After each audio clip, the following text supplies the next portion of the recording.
very special episode of the Beard Owl podcast. Because, why? What's so special about it? Well, I've got Eric Appel on the show. That's right, the man who directed and blessed the world with Weird, the Yankovic Story that was streaming exclusively on Roku. Now, you can pre-order yourself a Blu-ray, a DVD, or you can just buy yourself a digital copy. It's delightful. He was so kind, sat down with me, had a lovely conversation about Weird Al, about the movie, and just about, being cool people. I think I'm going to count myself among the cool people. Anyhow, on the flip side of these messages you're going to hear is our conversation. I really hope you enjoy it. Hi, I'm Tina Jaramillo. And I'm Hillary Doherty. And we host the Muck Podcast, where we discuss the dark and sometimes weird true stories in American politics. Hey, Tina, did you know that Elvis crashed the Nixon White House for the sole purpose of getting a DEA badge, and it worked? What? Or how a gun control advocate senator out of California engaged in gun trafficking with notorious gang leader Shrimp Boy? Shrimp Boy, I remember him. Okay, so, we cover all of that and more from maladies, madness, mischief, and murder in U.S. politics. And we also host a bi-weekly interview segment called Lil Muck. We interview politicians, journalists, activists, and others who share their experiences in politics. Find the Muck Podcast wherever you listen to podcasts and check us out on social media at the Muck Podcast. Hey, you there. We've got a question for you. Are you tired of clickbait stories and the loudest voices driving discussions in culture and entertainment? If so, I'm Dylan. I'm Kendall. And I'm Corey. And we host the podcast From the Middle. We're middle-class guys living in the middle of America, in the middle chapters of our lives with points of view somewhere in the middle. We take a more reasonable and centrist approach in our discussions covering genres like comedy, culture, entertainment, and interviews, with really interesting folks like business owners, comic creators, doctors, news anchors, New York Times best-selling illustrators, professional stand-up comics, and more. We really value a relaxed and conversational podcast, one that we hope is so fun and laid back, you'll forget you're not actually hanging out with us. So search at From the Mid Pod, just like it sounds, or check us out everywhere you can find podcasts.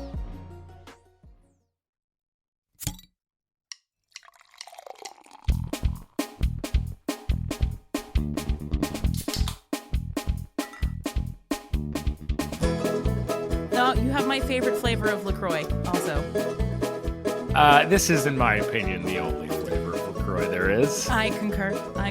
I have a generic one at the moment, but it is still the grapefruit flavor. So, Have you had coconut? That's a bad one. I have not. Or I should have. That was loaded. I should have said, "What's your opinion on the coconut?" Oh no, flavor? It's a bad one. I'm sure. I haven't tried it because it's gonna have to be bad. Yeah, it tastes like what you'd think suntan lotion tastes like. That's or what sunscreen. Mm-hmm. Because I'm not a fan of the limoncello or the key lime. I like regular lime, but not key lime. Really? See, the limoncello I was very into. In fact, and this relates to Weird, that was my drink of choice when shooting Weird. Really? And my assistant had the catering people buy cases of the limoncello and then hot stash them for me. So she would always that's what I would always have at my desk. That's great. Or at my desk at the monitor. It just tastes perfumey to me. I like a drier citrus, but I get it. I understand. My mom likes that one a lot. Yeah, but I bailed on it. I had too much of it, and then I burned myself out. You flamed out on the limoncello. I did. Well, thank you for talking to me on here at the Beard Owl podcast. We're talking about sparkling water, not beer like we usually do here, but that's okay. That's okay. So first of all, I have watched the movie Weird, the Yankovic Story, a whole bunch of times. Awesome. I'm one of those. I'm just going to admit what I did. The day it came out here in the U.S., I made my Roku think I lived in Europe. So why? Wait, why? Because it debuted at midnight. Oh, that's amazing. Yeah, so I That's had my Roku thinking I was like as far east as like as Roku covers. Roku yeah, covers, yeah. which is the UK, I guess. Nah, I was in like Hungary or something. Oh, wow. Yeah. Okay. Yeah, so I got to watch it at like 7 p.m. or something. That's awesome. Yeah. That's awesome. Thank you for doing that. Yes, absolutely. I was like, I can't wait. And if I had to work the next day, and it was just I needed to see it as soon as I could. So That's awesome. yeah. And I spent a lot of time before Weird came out fielding a bunch of questions from people like, is this going to be a real biopic? Like, what's this going to be about? What are you expecting from it? And it was a weird mantle to carry for the amount of time that we knew about it, because people were like, Lauren, your opinion means something on this. So the first like real question that I have for you is, how many people got bamboozled thinking that this was real? Oh man, I mean, I don't have an exact number, obviously, but quite a few people, like a surprising amount of people.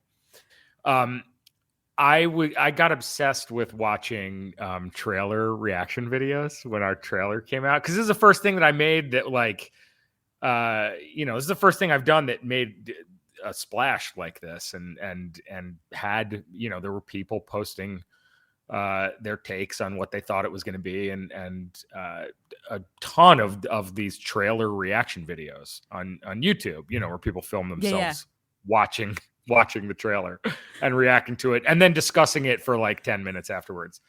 And most of those, when the trailer ended, people still weren't sure. They were like, man, was he really with date Madonna? Like, that was one of I think the week after the trailer debuted, if you started typing Al's name into Google, it would autofill with like, if you type did Weird Al date Madonna, would like autofill. So weird. People thought that was real. There was one, I can't remember the guy. There was like one reaction video in particular. This guy's mind was just like so blown watching the trailer. And he was like, I can't believe, like, this is real. He said it like 5 times during the reaction. He goes, this is real? Like, I mean, that's what the trick is. I guess something like Dewey Cox, like, it's a fake guy. It's a fake biopic about a fake guy. So like, that it's fake. The fact that this is about a real person, even though it is Weird Al. Yeah. It just tricked people into thinking that it was actually a straight biopic. And that blew my mind so much, especially within the Weird Al community. I was like, y'all, did you not see the complete Al? Like, that's not real either. I know. I'm like, there's precedence for this, Yes, like yes. This. We live in a world where a mockumentary about his life exists. Do you expect a real biopic? Like, no. But you did lead me to, my brother and I are big fans of Walk Hard, the whole Dewey Cox thing. I've never seen Walk Hard. And you know what?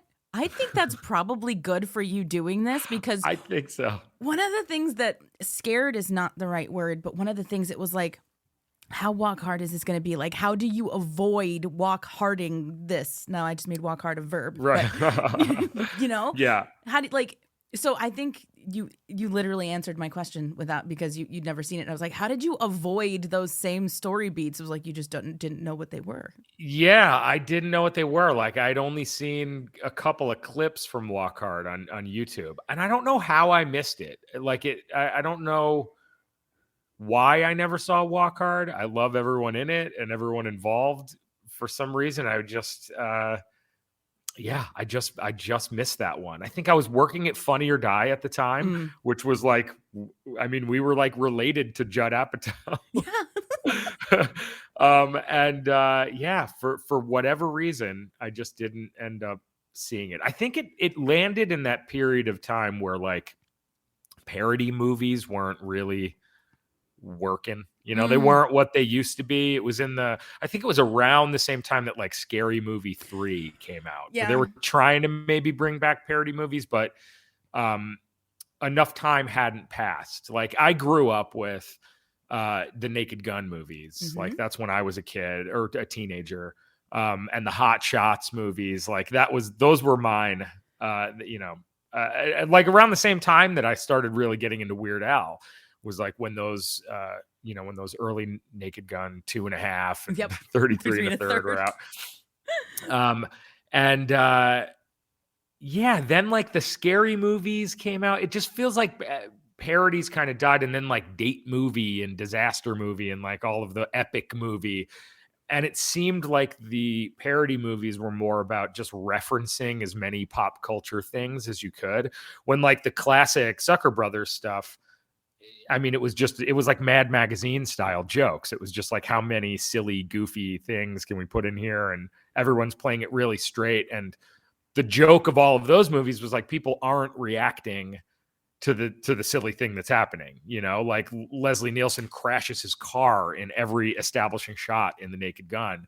And it's just never commented on, where I feel like that wave of like epic movie, and it was all about commenting on the funny things. And like Borat was like, all of a sudden Borat comes walking in the bathing suit, and it was like cheap jokes, just referencey jokes. And I think maybe that's it. Like Walk Hard came out right around the same time. And even though I knew it wasn't going to be that, it felt like it was more of a direct parody of like Walk the Line, just based on the trailers and the artwork. And it just felt like a Walk the Line parody. And for whatever reason, I think I wasn't interested in seeing that at the time. And that is totally fair. And I love the picture that you painted of kind of what parody movies were and what they became. And your stock references to parody movies is so clear in Weird. Like when my husband and I were watching it for the first time, we were like, the tone was so correct. Like we're like, this is the parody movie. Yeah, I mean, I'm like your like ideal audience also, but it's still, Thank you. It's funny too. Like we also didn't want to go. It kind of lives somewhere in between a parody movie that doesn't take itself seriously at all, and I don't want to just say like a good movie, or like a real movie that cares a lot about the story and the emotional beats.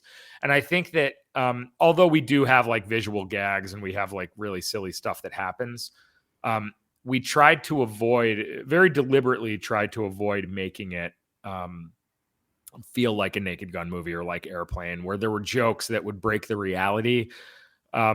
Because what was very important to us was like our way of parodying in this movie was to like lean really hard into the emotional beats of the story, but like bizarro, absurd versions of the emotional beats. Like, can we actually tell a story here, and can we create a character that the audience really cares about, and can we sustain an entire movie with this and have people look, how's it going to end? And kind of falling in love with this character, wanting to see him reunite with his father and succeed at the end.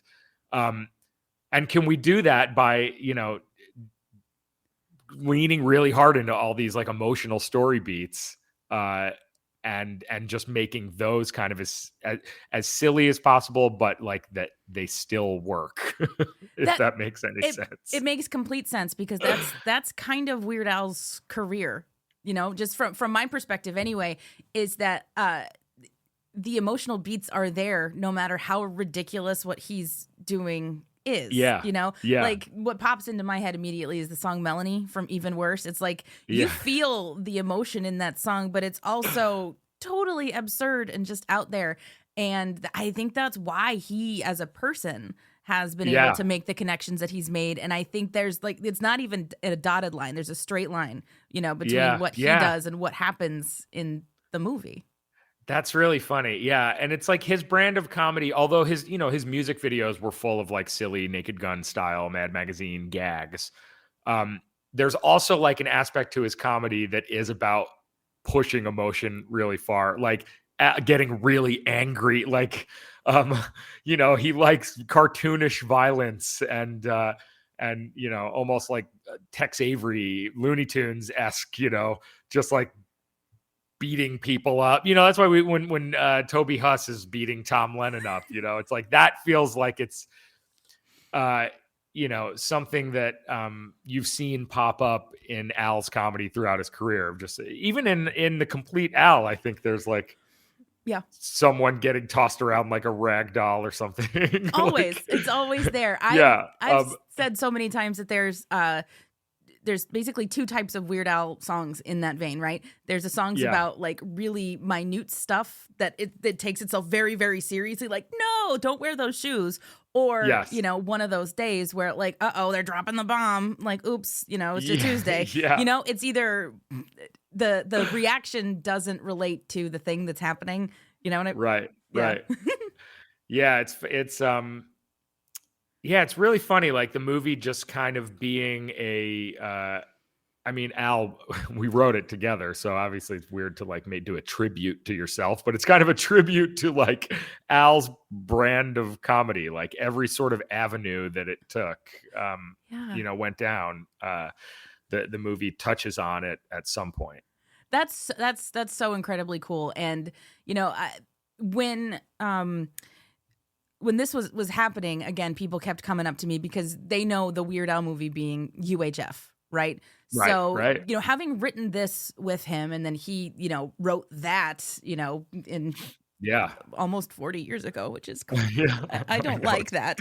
I don't either. So do you think, like, having worked with him on this, do you think that like his experience with that kind of like informed or affected the way that he worked on this? Because like UHF didn't like hit how, you know, he wanted it to, but it was a slow crescendo. Yeah, it hit for me. I saw it in the too. theater. Yeah. I made my grandpa take me to see it in the theater when I was like 9 years old. He was like, I think he fell asleep. Like, what is this? What am I watching? It's a fever dream. Yeah. But yeah, you know, I like early on in development, I asked Al I was asking him questions about how UHF got made, the development process and all that. And it feels similar in the sense that he was, you know, he was really they were left alone when they made UHF. He just got to do what he wanted, you know? And that was similar to this. You know, we wrote the script on spec. We just wrote it. We came up with like a pitch for the movie. We pitched it all over town. Everyone passed on it, which shocked us. Like we spent months working on this pitch, which I mean, is basically just walking through the plot of the movie without, you know, kind of painting broad strokes, touching on some of the jokes. The Escobar stuff was in the pitch, like, getting killed at the end. Like it's all, you know, it was all in the pitch. And we were like, oh man, it's going to be a bidding war for this movie. It's such a no-brainer. We're going to go out there. It's going to be great. And everyone rejected it. So we were like, okay, let's just write the script. Let's write the script and then we'll try to get the script out there. Maybe we'll try to attach an actor and then find financing.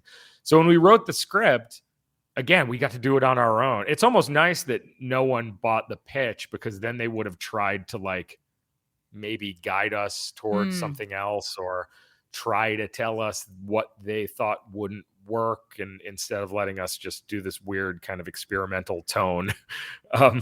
So we wrote the script, and what ended up on screen is like very, very close to exactly like what our final, you know, draft of that script was. And I think that, you know, the stakes were a little bit lower with this than they were with UHF. I think UHF had like a little bit higher of a budget, and I mean, it definitely had a higher budget, especially, you know, considering inflation. I think their budget then was higher than our budget was now, even without inflation. But you know, they had the pressure of debuting in movie theaters and box office and making their money back. And we had the luxury of like debuting on a streaming platform that had not done really anything original yet.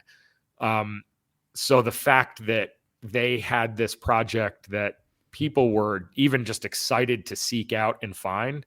I think that it doesn't even matter how good the movie was. You know, they were like, all these people are going to be downloading the Roku app or, you know, It's true. finding Roku on their TV to find this thing. It was a real bonus that it happened to perform the way it did and win awards. And like, we still have the Emmys coming up at the beginning of January. That was a real surreal part of this entire experience. But yeah, so I think maybe there was a little bit more pressure on them then. And then, you know, Al was really the like main creative force on UHF, obviously, and starting it. So a lot more pressure, I'm sure, on him in that aspect. And this was, you know, we wrote it together. And then he got to hang out on set. I remember like day 2, like our first 2 days of shooting were a Thursday and Friday. And once we got to shoot, once we started shooting, we shot those first 2 days.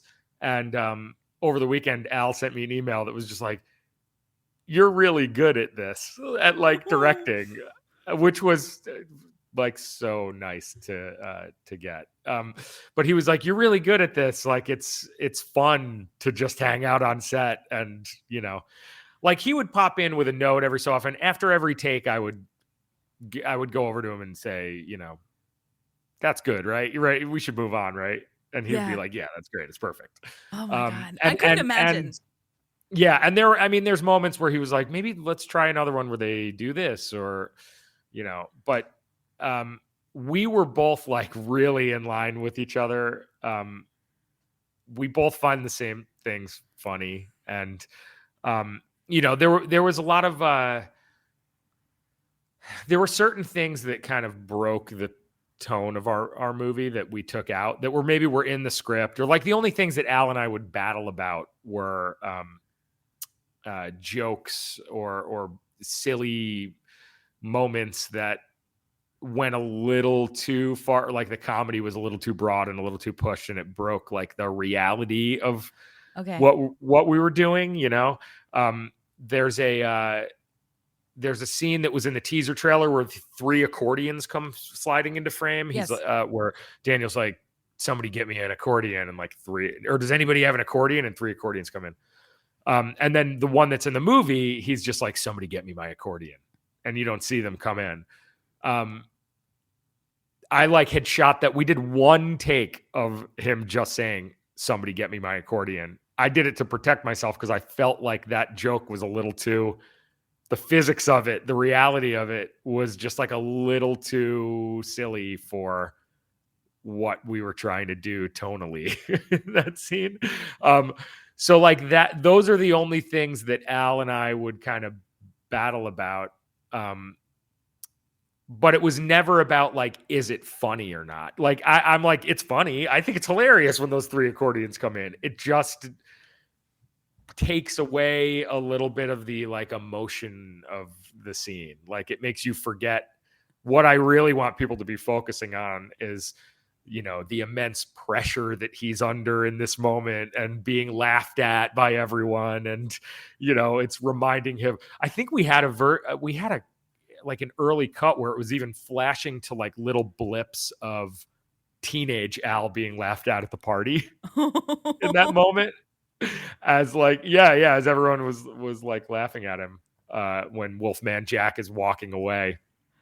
But yeah, aside from that, like Al and I, you know, we were all like, we were always in line on like what's funny and what's not funny. That's so great. I love living in a world where Weird Al was the one to ground your humor. Yeah, you know, that's like, it makes complete sense that he'd be like, "Well, you know, down a notch." Oh no, that was me. He wanted the accordions coming in. Okay, then never mind. I had it completely backwards. Sorry, it was the other way around. Oh man, okay. I was gonna say, okay, it makes sense, but so you grounded him still. So I grounded him. So and at the end, and again, it was like, I think this is really funny. There were like many moments throughout the movie, which you'll be able to see a lot of them in the deleted scenes, that are coming out on the Blu-ray that drops in December. But yeah, I mean, it's mostly extended scenes, and it's scenes with like those little pieces that we took out that were just a little too silly, and we just needed it to be a little bit more grounded. That's awesome. Yeah, I needed to just the people audience. This episode is dropping on December 1st, so you get to just pick up so you still have time to pre-order. Excellent. Yeah. Well, I think you answered all the questions that I had. I was like, I don't know. You've talked about this movie like my gosh so much. I have talked about this movie a lot, but I love talking about the movie. We can keep talking about the movie. I'll talk about anything. So what are your favorite parts of the movie? Oh my God. Well, I mean, first of all, like I probably watched the pool scene like 27 times. Oh no, here's my question. How many 27s? Yes. Oh my gosh. I don't even know how many of them were snuck in. A couple of them were like pretty obvious, and we'd find places to put them, like in the tunnel. Yeah. Like when he's fighting with the band before the concert. But that was like our production designer, Dan Butts, who is a longtime collaborator with Al. He's done a bunch of Al's. He did music videos and great production designer. I worked with him on the show Eagle Heart, that Adult Swim show. That's where I met him. He did this show called Making History on Fox that I worked on, and he did the Pee-wee Netflix movie. He was the production designer for that. That was good. Yeah. And I reached out to him. I thought that he would just be a perfect fit for this movie. And he was like, I'm friends with Al. And I was like, wait, you are? He's like, yeah, I've done like music videos of Al's. I had no idea. So Al was like really excited to be like, hey, Dan Butts said that you reached out to him. That was a really good Weird Al hey. Like the hey. Yeah. Like, hey. Yeah. But Dan like snuck a bunch of Easter eggs in. Like that was, once I knew that there was someone so trusted, that knew all of the things to put in that fans would respond to. And the little there's like magnets on the fridge in the apartment. There's a Spatula City magnet, and there's like the like karate poster or whatever. There's like stuff. There's little things that he snuck in all over the place. I told him, whenever you have an opportunity to put something in, I love that kind of stuff. Oh, me too. I'm sure I haven't caught anywhere near as much as there. I'm a grown adult with a life, so I don't have time to keep like rewinding and pausing and rewinding and pausing. Maybe once I get the Blu-ray. Yeah. Oh yeah. When you get the Blu-ray, for sure. I'll have a little more time to do it. Oh gosh, that's great. So I mean, one thing that like really super impressed me, just because I have no idea how any of this stuff works. I'm a college writing professor. I don't know anything. I was like, oh my God. Really? Yeah. Okay. So the fact that y'all put this together so fast, like what, filming was like 18 days. I'm like, how? Yeah. I was following along with Al on social media. He posted like these random like pictures every day too. Yeah. And I'm like, I don't know what's going on, but this is great. Like everything is happening so fast. It was really fast. It was absurdly fast. Like nobody thought that we could pull that off. We were supposed to, I think when we first like got the money, when Roku decided they were going to make this, and we thought 22 days, like we'll make it in 22 days. And that's tight as well. Like 22 days is nothing. I think that like I have a movie that I'm, supposed to be shooting for like a big theatrical comedy, this Jack Black movie that I'm doing, that we're supposed to be shooting like in the summer, and that will be 40 days of shooting. And it's and it like doesn't even have stuff in it that's, we did a biopic that like spanned years, and it's period, and there's like musical numbers. This is this movie that I'm going to do is a smaller movie, I think, like on paper, it's like not as many locations and over twice the amount of time we're going to have to shoot it. So, then I remember they knocked us down to 20 days. We lost a couple days. It was like, do you think you could do it in 20? And it was like, I'll do it. I'll make it work. Yeah, I can figure it out. And then it's like, all right, well, how about 18? And I'm like, all right, but you cannot take another day away from me. I won't be able to do it if you take one more day away. With that sort of condensed schedule, there was 1 week in the middle of the schedule that I called the gauntlet. And I'm like, I kept saying, if I make it through the gauntlet, then we're good. Like, I'll be fine for the rest of the shoot. And it was week 3 of shooting. Week 1 was 2 days. So it was a Thursday, Friday. Monday was a holiday. So then it was, Tuesday through Friday of the following week.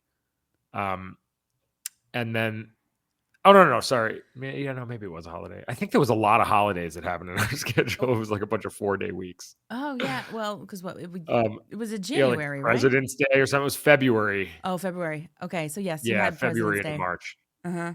Yeah. So it was week 3 of shooting. And on Tuesday, we had the pool party scene. So that was that whole day. And not just the pool party scene. We shot the pool party and the scene where they are in Dr. Demento's like home office. Okay. And they're making out on the couch, where Al and Madonna are making out on the couch. That was like at the end of the pool party day. Wednesday was the whole concert where he's drunk on stage. Oh my God. Plus the fight with the band in the tunnel underneath. Plus the shot where they're going down like the courtroom steps, like him and Madonna, like the jail, like the police department staircase with all the paparazzi. That was the following day. The day after that was the entire awards show and Amish Paradise. Which again, like we had to basically like build that awards show backdrop and set. Like that's the same stage that Amish Paradise took place on. We had to then like we did Amish Paradise first, and then I think shot like the backstage stuff where he's where he rips off the skin and reveals that he still has the mustache and like and has that final scene with Dr. Demento. And while we were shooting that, they were like building the podium and the steps and everything for the for the audience. And then we had to bring a bunch of crowd in and shoot all that audience stuff. It was insane.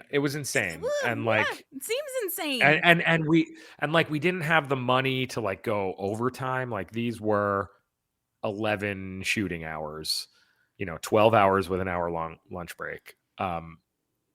And yeah, it was really crazy. And then, so I made it through the gauntlet. And then the following week, which was, by the way, like Escobar stuff was one day, like the jungle, like when we shot the jungle stuff, we shot on the Warner Brothers lot. So like in the morning, we took a really small crew to the Warner Brothers lot and shot that stuff.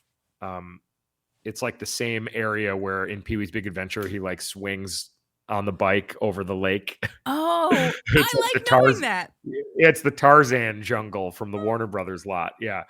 So we shot that there. And then like we had to load all the gear up and drive across town to the Van Nuys golf course, the restaurant at the Van Nuys golf course, which is where we shot the scene with Josh Groban and the phone call with Al. Right. Oh my God.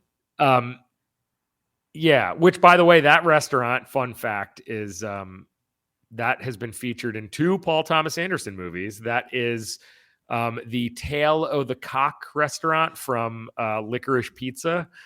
And it is also the restaurant in Magnolia that John C. Reilly and Melora Walters like go on a date. That's so cool. Like, yeah. It's just got this like real old school, like San Fernando Valley restaurant look. So Paul Thomas Anderson loves using it. It's like a closed down restaurant on the golf course that like people just rent out to shoot in. Yeah, that is so awesome. I'm loving all these fun facts, and so this is why I've been talking to a bunch of people who are like, we're so excited for all the commentary and extra stuff on the. Oh the yeah, DVD. we drop a lot of knowledge on that. Yeah, we both like wrote down just pages of stuff that we wanted to mention, and it's almost like there's not enough time to mention it all. Yeah, I could talk for hours about all the stuff. That's amazing. I will say I'm so thankful that this movie exists, and so this 2022 is when it happened. Somewhere in the tail end of 2021, I did an episode of this very podcast about the Funny or Die sketch.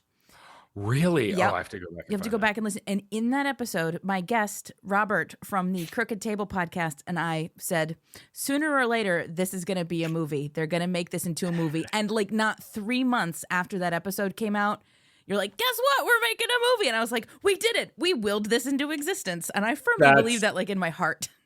That's awesome. I mean, it was a real journey. Like we started, so Al emailed me, so like when I made that original trailer, Al and I, kept in touch throughout the years whenever he would play a show in LA or, at the Orange County Fair, or like wherever, he would invite me.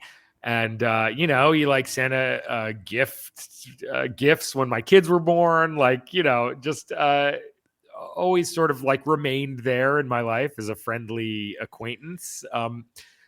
And yeah, like randomly I got an email from him in February of 2019. That was like, what do you think about trying to turn it into a movie? We went out the next day. We went out and got coffee, and started talking about ideas and the Escobar stuff came out of that first conversation. Al was like, I'd love for there to be a part where I just out of nowhere turn into John Wick in a Hawaiian shirt. And I was like, great, let's do it. So like I called Funny or Die and I was like, me and Al we're thinking about doing the movie. And they're like, great. When you have a pitch together, like, bring it to us. We spent a few months coming up with a pitch. We pitched it all over town. It got passed on. We wrote the script. So I think December of 2019, we had a finished script. We got it to Daniel Radcliffe in January of 2020. He immediately said, yes, I want to do this. We this was pre-Zoom. This was like a month before COVID. Yeah. We had Google Hangout with him or like whatever, or whatever the Microsoft one is called. And he was like, I love this. I want to do it. Like, what kind of accordion should I get? I want to start trying to learn the accordion. And then COVID hit. And then it was just like really hard to get people to give us money to make this movie.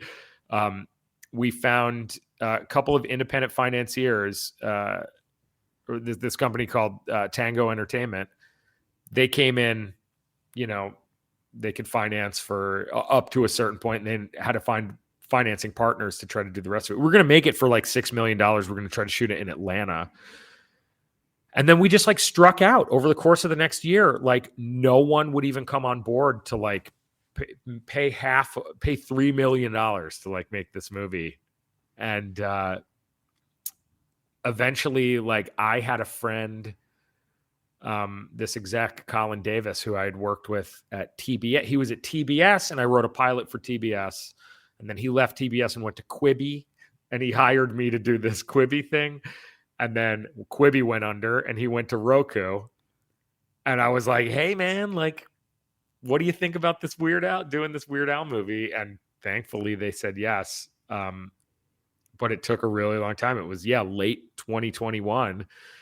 I think like the late summer, early fall of 2021, we found out that Roku was interested. And then of course it took a while to make all the deals and do all that stuff. And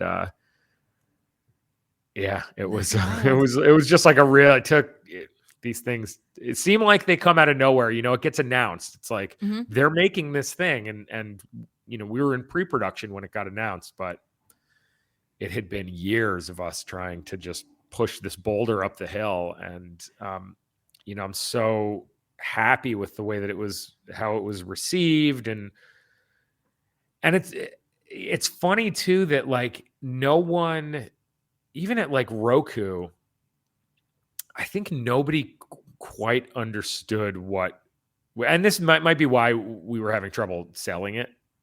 Nobody really understood exactly what we were going for with this until they saw it. And I remember that I sent the director's cut. I spent 5 weeks putting together the director's cut. And when everyone saw it, I remember the response was, it was almost insulting, but it wasn't meant that way. But they were like, Eric, this is a real movie.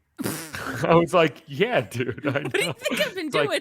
It's like a real, well, because it feels like, it's kind of like we're goofing on biopics. Like it's a joke. It's a parody of biopics or something. But I never thought of it as a parody of biopics as much as I thought of it as a real biopic, a comedic biopic that exists in a bizarre, funny universe, Yeah. I always, even when we were trying to find financing, I had to put together like a pitch deck to try to, get people to give us money.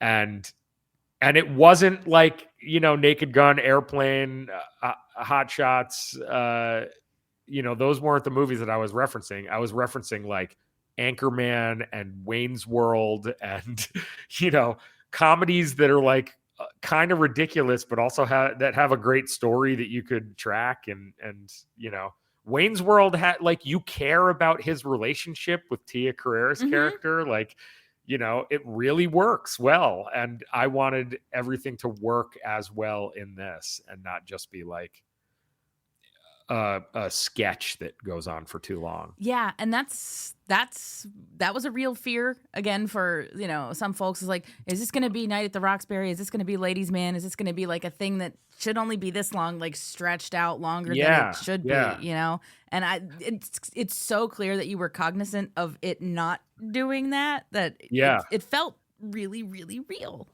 Honestly, that was Al's fear for all those years. That's probably the reason we didn't try to turn this into a movie in 2010, because we had joked about it, or I must have brought it up to Al because I emailed with Olivia Wilde and Aaron Paul like after that dropped, and they were so stoked with like how that fake trailer came out. They were like, "This thing is so great," and we were like, "Should we do this movie? Should we really make this movie?"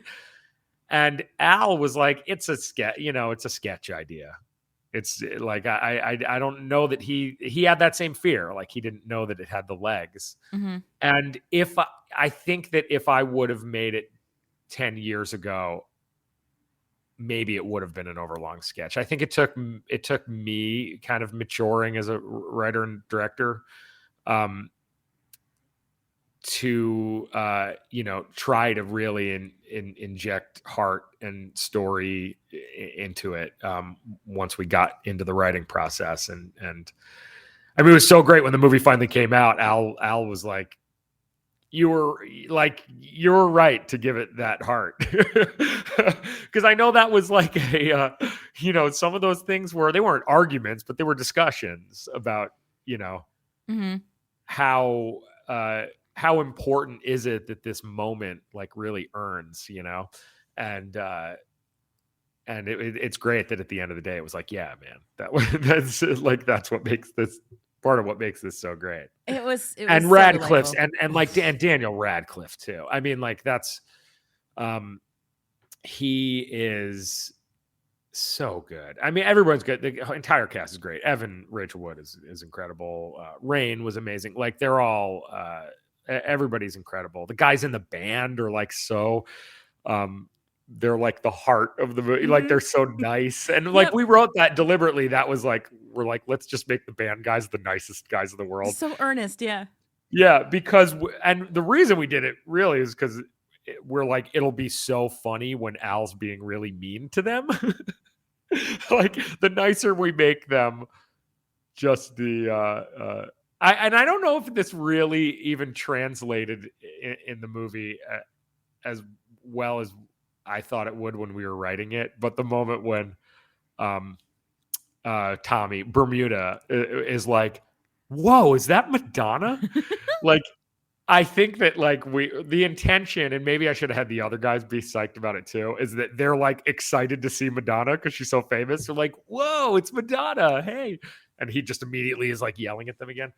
But anyway, those guys were so great, and but Radcliffe like really carries this whole thing, and he's just so, there's just something about his eyes, like he's just so, you feel sad for him and you feel his joy, and like, I mean, whatever, for 7 Harry Potter movies, he sort of took us through that world and like carried that story. So maybe audiences are really used to looking at that face for maybe one of the like, again, beforehand, I felt like I was like fending people off with like baseball bats, be like, guys, don't question anything. This is gonna be what it's supposed to be. They're like, but Harry Potter though. I was like, okay, but like, did you see Guns Akimbo? Like, he can do weird. Yes, I loved Guns Akimbo. And so I probably got like at least a dozen people to watch Guns Akimbo ahead of time for this, just to get like Harry Potter out of their brain. Yeah, right. This, but yes, I told everybody, I was like, just trust the process. I was like, this might not be the movie anybody expects. It might not even be the movie anybody wants, but this is going to be the movie that it's supposed to be and the movie that it needs to be. Yeah. And that's exactly what it is. And like, it's every time there's a new award nomination attached to this or something, like I literally get goosebumps, and I had nothing to do with it because it just makes me so happy. Yeah, that's great. Thank you so much for saying that. Yeah, I mean, and it was like there was a lot of just trust from, a lot of people, like even Radcliffe, like, the fact that he trusted us, that he trusted me. I had never made a movie before. Yeah. And he was just like, yeah, man, I'm down to do whatever you want me to do in this. And I gave him, I mean, really the biggest direction I gave him was like, don't try to play this like you think Al would play it. Just use the script. Like, what the scene's about, how your character's supposed to feel. Make it your own and just like really play those emotions. Like really just like lean hard into these scenes and play the reality, like ground them. As silly as things get, just like ground the hell out of it. Yeah, it's so clear that he's not doing a Weird Al impression. Yeah, and he was a little concerned about that. He was like when he first saw a cut of the movie, he was like, "Ooh, I don't know if I made the right choice here. I think people might want to see more of a Weird Al impression." And I was like, "Dude, please, no." I'm like, "We haven't screened." This is before we premiered in Toronto. I said, "We haven't screened this movie." We had no test screenings. I showed this movie to 5 friends, and not even a finished cut, like earlier cuts, just to get notes from some trusted friends. And the first thing anybody says when this movie ends is like, "Oh my God, Daniel Radcliffe was so great in that." And he's like, "All right, I'll take your word for it." And then, of course, we got to Toronto and it premiered, and I'm like, see, I told you when we got to Toronto, you'd be like eating those words, man. That's so cool. That's so cool. And look, I'm like looking at the time on my recording. I was like, do you have like 15 or 20 minutes to talk to me? And we're like 45 minutes into talking about this. Oh, movie. Is that all? Oh, yeah. Hey, I'm down. No, this was wonderful. And like the only reason I'm even like, is because I told my husband I'd be making dinner. Oh no. No, Yeah. It's fine. I told him, I was like, if I'm in there past a certain time, just start browning the turkey. I'll be there. So, yeah. So I am really not good at buttoning any of my podcast episodes up. It's okay. That's the hardest thing to do, to end a scene, you know? I have no Sorry. nuance. I'm just like, well, okay, this is super fun. This was great. And at the very least, I'm proud of myself for not pulling a Chris Farley on you and being like, so do you remember that Weird Al movie? Yeah. That was great, right? I love those. I mean, Yes, I remember that. remember that. I remember when he goes with Paul McCartney, he's like, remember the Beatles? Remember the Beatles? I'm like, yeah. Remember when you were the Beatles? So stupid. So you remember when you made that movie with I do. I remember. Yeah.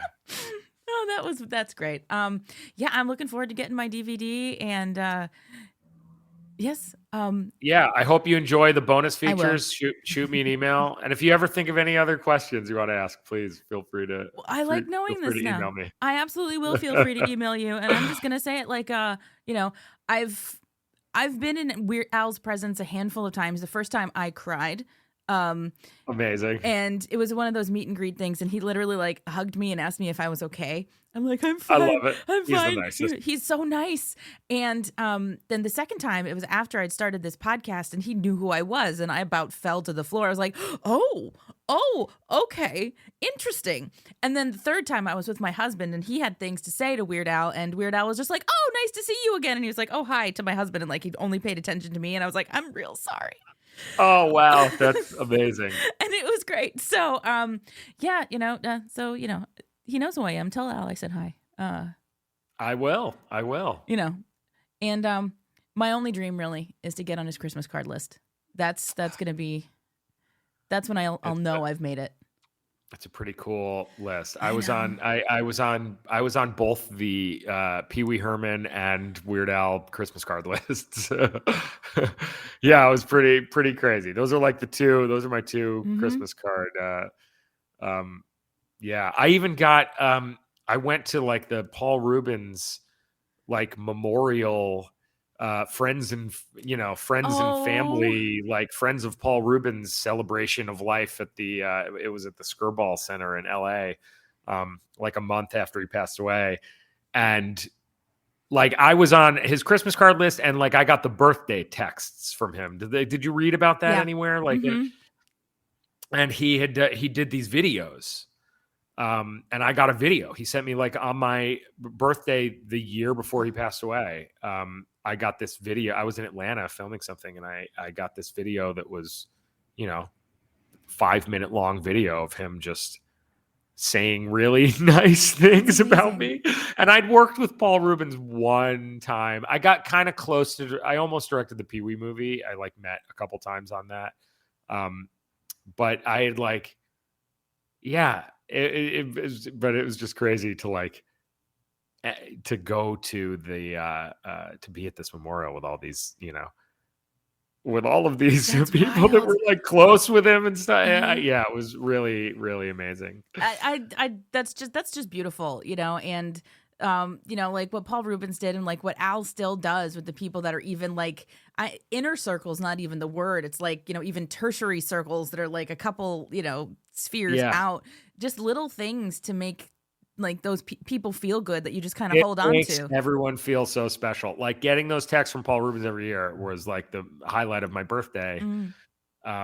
Yeah, it's just, it was wild to be in a room with, a couple hundred people of which Weird Al was there to, Weird Al and his wife were there with Jack White, Conan O'Brien, like this room full of, it was amazing to be in that room with all of those people that got to experience that as well. Like everyone had that in common, like not only just like being a fan of Paul's or having crossed paths with him at some point, but like getting those special birthday messages from him. It was like, oh man, this is a room full of people that like get it. And it made it like extra devastating to be there. It was like I think just the most like profound sadness that I had ever felt in like my adult life. Like this weird, because also he was like a childhood hero. I actually have this sitting next to me in my desk is this like lenticular. That's beautiful. Pee Wee thing. And it was the tag from like a Pee Wee Herman pajamas I had when I was like 9 years old from JCPenney. I love that. And I like found it in an old box and it's sitting on my desk. Well, that's a treasure. Yeah, yeah, it is. But anyway, yeah, no, I think that's a lovely way to end this. See, again, you're better at this than I am because like it's the kind of thing that inspires you to be that for somebody else, you know, to be that little bit of kindness, you know. And if we can learn anything, after Paul's memorial, I started sending people birthday texts. It lasted 2 days. I am not that guy. Paul Rubens is that guy. Al is also that guy. I'm not that guy, unfortunately. Well, I'm just too. My ADHD doesn't let me be that guy. You know. Yeah, well, you know, just do it randomly. One thing I like to do is if I see somebody out in public and like I like their shirt or I like their pants, like I just say it and like keep moving on. It's that kind of thing too. Yes. It's just like kamikaze kindness. Yes, that is the way to live for sure. So, well, Eric, thank you for being here and talking to me, and this has been absolutely delightful. Yeah, thanks for having me. This was great. Great, thanks. Well, wasn't that neat? Again, big thanks to Eric Appel for talking to me, you know, little old me. And I had a great time. And I couldn't have done it without the help of some very special people. My husband, Russ, who kind of gave me the push to make it happen. And a friend and listener of the show, Noah, for giving me some amazing talking points. Noah, you made me sound more intelligent than I am. So I appreciate you very much for that. And thanks so much for listening. And if you haven't already pre-ordered or ordered your copy of Weird, the Al Yankovic Story, with all of those delightfully delicious bonus features that we talked about, what's wrong with you?